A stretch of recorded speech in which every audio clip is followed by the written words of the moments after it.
Hello everyone, welcome to Vashishtha maths. आज की इस वीडियो में मैं डिस्कस करने जा रहा हूँ न्यूमेरिकल इंटीग्रेशन। इस वीडियो में हम न्यूमेरिकल इंटीग्रेशन के 3 रूल डिस्कस करेंगे। ट्रेपेजॉइडल रूल, सिम्पसन 1/3 रूल और सिम्पसन 3/8 रूल। यहाँ पे मैंने एक क्वेश्चन लिया है और क्वेश्चन कह रहा है हमें इवेल्युएट करना है इस इंटीग्रल को by using trapezoidal rule, Simpson 1/3 rule और सिम्पसन 3/8 रूल। इस क्वेश्चन को करने के लिए हमें जिन-जिन टूल्स की ज़रूरत पड़ेगी, सबसे पहले हम उनको देख लेते हैं।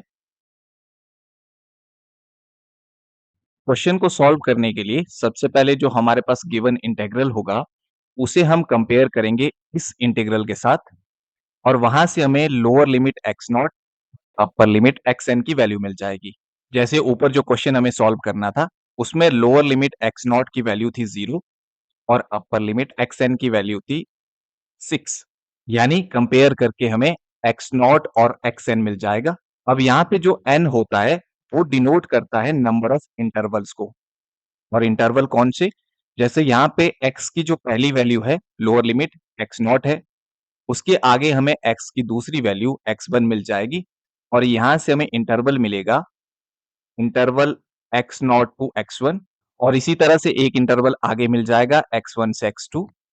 तो सेकंड इंटरवल होगा एक्स वन से एक्स टू और इसी तरह से हमें इंटरवल मिलते जाएंगे और लास्ट में हमें इंटरवल मिलेगा एक्स एन माइनस वन से लेकर एक्स एन तक।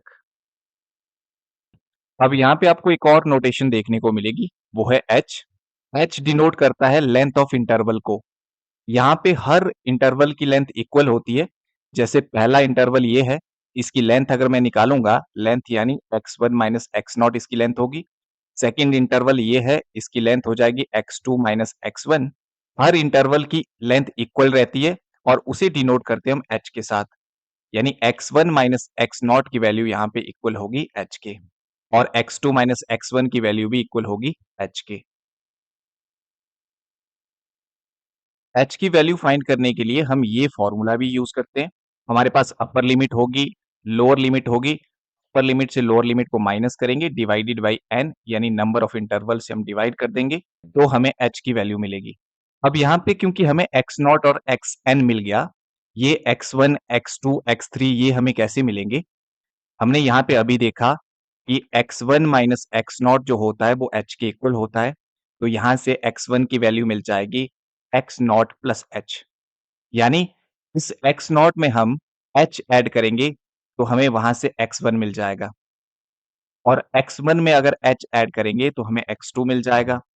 एक्स टू में हम एच ऐड करेंगे, आगे हमें एक्स थ्री मिल जाएगा। इस तरह से हम ऐड करते जाएंगे और हम अपर लिमिट एक्स एन तक पहुंच जाएंगे। अब आगे चलते हैं।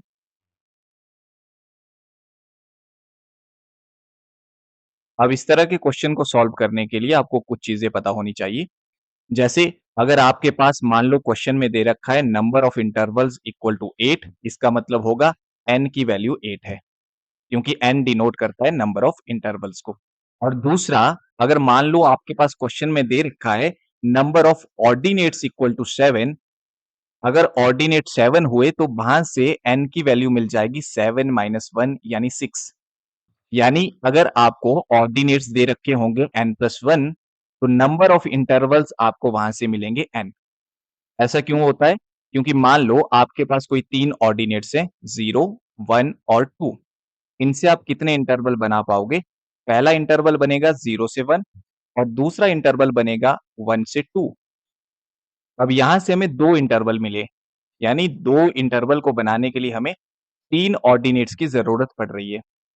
ऐसे ही अगर हमें n इंटरवल बनाने हो तो उसके लिए हमें n प्लस वन ऑर्डिनेट्स की जरूरत पड़ेगी।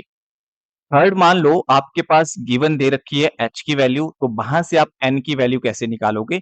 हमने एक फॉर्मूला ऊपर देखा था कि h equal to x n minus x not upon n के इक्वल होता है। तो यहां से n को इधर भेज देंगे, h यहां आ जाएगा तो हमें n की वैल्यू मिल जाएगी इसके equal x n minus x not upon h. अब इसके बाद मान लो आपको क्वेश्चन में n की वैल्यू नहीं गिवन है, यानी ना तो आपको नंबर ऑफ इंटरवल बताए हैं, ना ही आपको नंबर ऑफ कोऑर्डिनेट्स बताए हैं और ना ही आपके पास h की वैल्यू है। तो उस केस में आप n की वैल्यू क्या ले सकते हो? अगर मान लो आप क्वेश्चन को सॉल्व कर रहे हो ट्रेपेजॉइडल रूल से, तो ट्रेपेज़ोइडल रूल के लिए n जो होता है वो मल्टीपल ऑफ 1 होता है। यानी n की वैल्यू आप 1, 2, 3 सो ऑन कुछ भी ले सकते हैं जो 1 का मल्टीपल रहेगा। और सिम्पसन 1/3 रूल अगर आप यूज़ कर रहे हो, उस केस में जो n रहेगा वो मल्टीपल ऑफ 2 होगा। यानी n की वैल्यू आप वहाँ पे ले सकते हो 2, 4, 6 सो ऑन। और अगर आप सिम्पसन 3/8 रूल यूज़ कर रहे हो, तो उस केस में n जो रहता है वो मल्टीपल ऑफ 3 होता है। यानी n की वैल्यू आप ले सकते हो 3, 6, 9 सो ऑन। मान लो अगर आपको ये तीनों रूल यूज़ करने हो किसी क्वेश्चन में, उस केस में n की वैल्यू आप क्या ले सकते हो? तो उस केस में n की वैल्यू 1 का भी मल्टीपल होना चाहिए, 2 का मल्टीपल होना चाहिए और साथ में 3 का भी मल्टीपल होना चाहिए। यानी n जो है वो इनके एलसीएम 6 का मल्टीपल फिर होना चाहिए। n की वैल्यू आप उस केस में 6, 12, 18 सो ऑन ये ले सकते हो। तो सबसे अच्छी वैल्यू रहती है n इक्वल टू 6 क्योंकि n इक्वल टू 12 के लिए क्वेश्चन ज़्यादा लेंथी हो जाता है। तो यहाँ से हमने ये देखा कि n इक्वल टू 6 ये वैल्यू हम इन तीनों रूल के लिए ले सकते हैं। कभी भी अगर क्वेश्चन में n की वैल्यू गिवन नहीं होगी, h भी नहीं दिया होगा, तो हम n को लेंगे 6।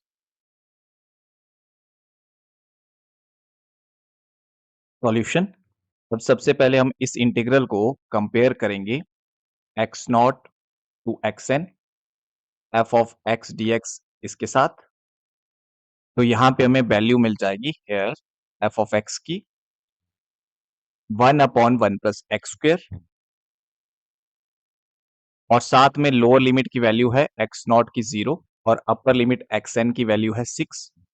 अब क्वेश्चन में ना तो h की वैल्यू दे रखी है और ना ही n की वैल्यू दे रखी है और ना ही n की वैल्यू निकालने के लिए कोई और इंफॉर्मेशन दे रखी है। तो ऐसे केस में हम n की वैल्यू अपनी तरफ से मानते हैं क्योंकि इस बार हमें क्वेश्चन को सॉल्व करना है इन तीनों रूल्स के साथ। इसीलिए n की जो वैल्यू होगी वो 6 का मल्टीपल होना चाहिए। यानी n की वैल्यू हम 6, 12 सो ऑन ऐसी ले सकते हैं। तो यहाँ पे हम n को लेंगे लेट n इक्वल टू 6। अब आगे चलते हैं। अब n की वैल्यू हमें यहाँ पे मिल गई, देयरफॉर हमें यहाँ से h मिल जाएगा। h होता था xn minus x not upon n के इक्वल। xn हमारा 6 है, x नॉट 0 है, n हमारा 6 है, तो यहाँ से h की वैल्यू आ जाएगी 1। अब हम x और y की वैल्यूज के लिए एक टेबल बनाएंगे। यहाँ पे x की वैल्यूज मैं लिखूंगा। तो सबसे पहली वैल्यू x की है 0 लोअर लिमिट जो हमारे पास x नॉट के इक्वल है। अब हमने देखा है कि x नॉट से जो x1 हम निकालते हैं, उसके लिए हम x नॉट में h ऐड करते हैं। तो 0 में अगर h ऐड करेंगे तो x1 की वैल्यू हमें मिलेगी 0 प्लस 1 यानी 1। इसके बाद फिर से 1 में h ऐड करेंगे तो हमें मिलेगा 2। उसके बाद फिर से h ऐड करेंगे तो हमें मिलेगा 3 और आगे हमें वैल्यू मिलेगी 4, उसके बाद 5 और लास्ट में हमें वैल्यू मिलेगी 6 क्योंकि हमें अपर लिमिट 6 तक पहुंचना था। तो ये हमारे x के ऑर्डिनेट्स रहेंगे। अब इसके बाद इसके कॉरस्पॉन्डिंग y की वैल्यू हमें मिलेगी। y क्या होता है? y हम मानते हैं फंक्शन को fx को और fx हमारे पास गिवन है 1 अपॉन 1 प्लस एक्स स्क्वायर। अब y की वैल्यू x नॉट के कॉरस्पॉन्डिंग निकालने के लिए जिसे हम नाम देते हैं y नॉट, हम क्या करेंगे x नॉट की जो ये वैल्यू 0 है वो इस फंक्शन में पुट करेंगे यहाँ पे। तो यहाँ से हमें मिलेगा 1 upon 1 plus 0 which is equal to 1। यानी यहाँ से हमें y नॉट की वैल्यू मिल जाएगी 1। अब इसके बाद हम x1 के कॉरस्पॉन्डिंग y की वैल्यू फाइंड करेंगे और y हमारा था equal to 1 upon 1 plus x square और यहाँ पे हम 1 प्लस x की जगह पे वैल्यू रखेंगे इस बार 1। तो यहाँ से मिल जाएगा 1 अपॉन 2 जिसकी वैल्यू होती है 0.5। इसके बाद 2 के कॉरस्पॉन्डिंग y की वैल्यू फाइंड करेंगे हम। तो हम इस फंक्शन में x की जगह पे 2 रखेंगे तो यहाँ से मिल जाएगा 1 प्लस 2 का स्क्वायर और जो इक्वल हो जाएगा 1 अपॉन 5 के और 1 अपॉन 5 की वैल्यू होती है 0.2। ये वैल्यूज निकालने के लिए आपके पास कैलकुलेटर एग्जाम में रहेगा।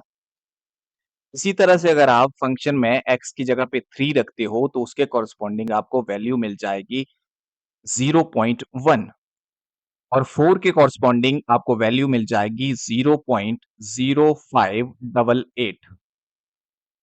अगर आप 5 के कॉरस्पॉन्डिंग वैल्यू फाइंड करते हो y की तो यहाँ पे x की जगह पे आप 5 रखोगे तो 1/26 हो जाएगा और उसकी वैल्यू आपको मिलेगी 0.0384।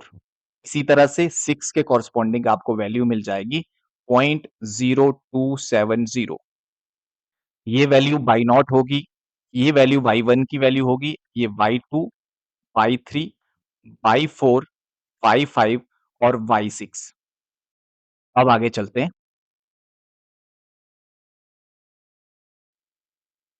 अब इस क्वेश्चन को हम सॉल्व करेंगे ट्रेपेजोइडल रूल से। ट्रेपेजोइडल रूल का फॉर्मूला क्या है? फॉर्मूले में h/2 बाहर आता है, अंदर आएगा y not plus y n. N यहाँ पे क्योंकि 6 है इसलिए वाई एन की वैल्यू हमें मिलेगी वाई 6। वाई नॉट और वाई एन सेपरेटली आते हैं, बाकी जो बचे वो सारे 2 टाइम आते हैं। यानी फॉर्मूला इसका बनेगा h/2 why not plus Y 6 और बाकी जो भी होंगे वो 2 टाइम आएंगे। 2 time y 1 plus y 2 plus y 3 plus y 4 plus y 5। अब हम यहाँ पे वैल्यू रखेंगे। h की वैल्यू हमारे पास थी 1 तो यहाँ से मिलेगा 1/2।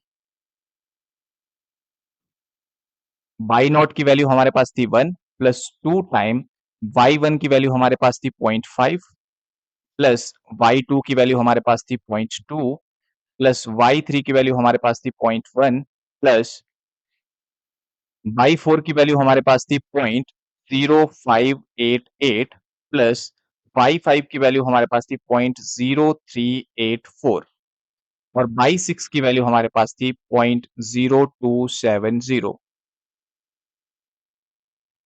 अब इसको सॉल्व करने के लिए सबसे पहले आप ब्रैकेट के अंदर वाली सारी टर्म ऐड करेंगे, उसे फिर 2 के साथ मल्टीप्लाई करेंगे, जो आएगा उसमें 1 ऐड करेंगे और साथ में 0.0270 ऐड करेंगे। उसके बाद जो आपको मिलेगा उसे आप 2 से डिवाइड करेंगे। तो यहाँ से कैलकुलेशन करने के बाद आपको आंसर मिलेगा 1.4107 और ये कैलकुलेशन करने के लिए आपके पास कैलकुलेटर रहेगा। अब आगे चलते हैं।